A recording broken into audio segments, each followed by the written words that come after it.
Hi, I'm Clare Andrew, and Harvey is sitting down there. I will call on her later. I'm here to talk to you today about a project that has been established between the Croydon Youth Offending Service and the Speech and Language Therapy Service to investigate the efficacy of speech and language therapy intervention for young people on intensive surveillance and supervision orders in the Youth Offending Service, ISS for short.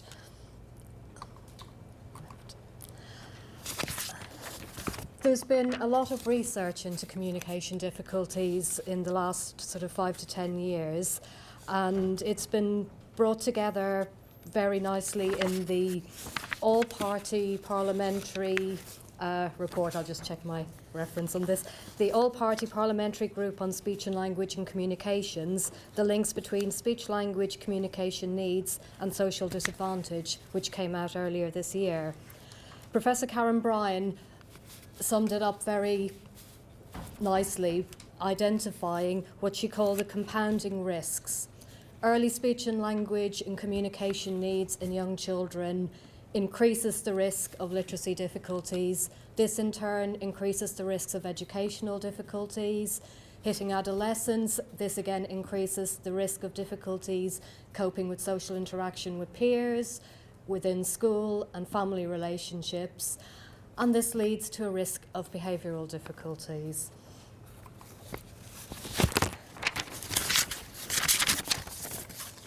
If we're looking at the communication needs that have been identified in young offenders, as you can see, a very high percentage of young offenders have communication difficulties.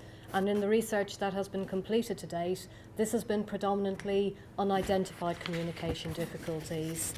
4 out of 5 young people who are NEET, which is not in education, employment, or training, thank you Marina, have a high level of communication difficulties. And again, this is a group within the Youth Offending Service who are at risk of ongoing offending. 1/3 of offenders have speaking and listening skills below level 1, which is around 11 years of age. The interventions that the Youth Offending Service complete with young people to help in their rehabilitation and to move them away from this way of life and from further offending, research has identified that a number of these interventions, which are verbal, require young people to have English at GCSE levels A to C, which I have to admit are quite considerably above an 11-year-old age range. So the project is primarily looking at the group of young people who are on intensive surveillance and supervision orders. That is just one group within the Youth Offending Service. In the first instance, we're looking at increasing the knowledge of the people within the Youth Offending Service who work with these young people of their communication needs. So that will be done via training to the entire group, but also very much the one-on-one, sitting in on sessions, sitting and talking about clients they're working with, joining in on conversations when you hear something that sounds like it might be a young person who's having a difficulty understanding or been able to explain themselves. Key questions have been given to the staff to help them identify where there is a communication need. And within that, we're modelling ways of them asking the questions and also in helping support the young person to give the information they need. Certainly one of the key points that for me is central to it, and I think at this stage is pretty well established, is never assume that the young person has understood, and never ask them if they have, because they'll say yes. So again, a training point, a learning point is always check that the young person has understood, that they know what that vocabulary means, get them to explain it.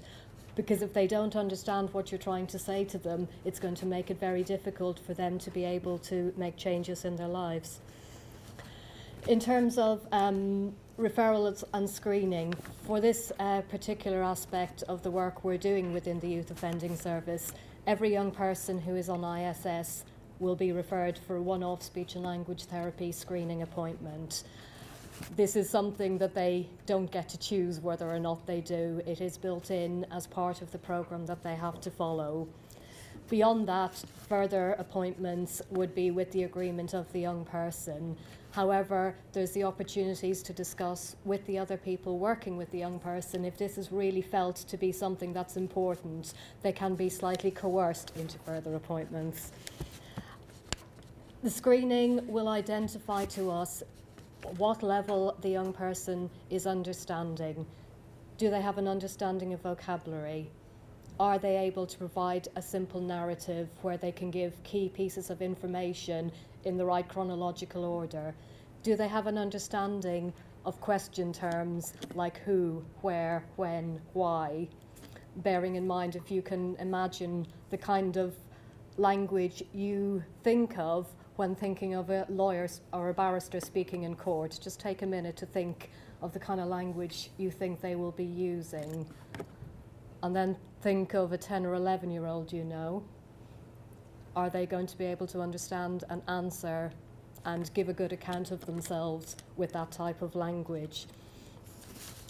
Following the screening, feedback is given to staff, a report is written, and again, as part of the project, we're looking at what type of report is going to be most effective. We want something that the officers and the other specialist workers can see immediately how they're going to have to adapt their communication. So, for instance, it will say, with this young person, please ensure you give instructions one part at a time. Please ensure you're explaining all vocabulary, as they're going to have difficulties understanding the more abstract vocabulary. I've been working in the youth offending team for 6 months, and I'm still constantly, what was that again? What did that one mean? I've got the skills to be able to identify where I haven't understood something and seek that information. These young people don't. Once we've identified the level of need within this group, we're going to be looking at what intervention programmes we can provide. Obviously, one part is working in partnership with the US officers, sitting in on their sessions, helping them to adapt the style they're using to affect the changes they're wanting to with the young person. It may well be that there are young people where they can identify that communication is something that's difficult for them, and then we will be looking at actually doing that intervention with them. It may be looking at doing some social skills work because, again, it has been identified these young people find it very difficult to interact in a meaningful way with their peers. So again, that's something we will be working on. And again, the interventions need to be tailored to a way that's going to be accessible, because with this client group, they will very quickly vote with their feet. If they don't want to get involved, they're at the door. So again, it is involving everybody getting together who's working with that young person and finding the way it can be accessible to them. The benefits, there are hopefully going to be benefits both for the young people and for the other staff within the Youth Offending Service. Predominantly, we want to ensure that communication needs are higher on the agenda within the Youth Offending Service, which is quite timely as the main assessment tool that is used within youth offending will the date keeps changing, but they are suggesting from early next year will actually include a section on communication needs. So it's timely to be supporting them to be ahead of the game. It's going to support the staff to be able to adapt their own communication and the interventions they're providing. For the young person, it will hopefully give them better access to the interventions which are provided to them, many of which are verbal. They will receive speech and language therapy support if that's a need that's identified. And we would hope that they would have a better understanding of their own communication, where they're having difficulties, and to have some strategies to support them to communicate more effectively. Key outcomes, we're hoping to establish an efficient multidisciplinary care pathway to meet the communication needs of young people on ISS within Croydon. Wider than that, already in the time that we've been working together, we've identified gaps within our own service from speech and language therapy. Where were these young people before they got to YOS? Why were they not identified? And again, in some cases they have been identified, and we've chased them around. One in particular, I chased around about 5 different locations before I eventually managed to get to see him within YOS.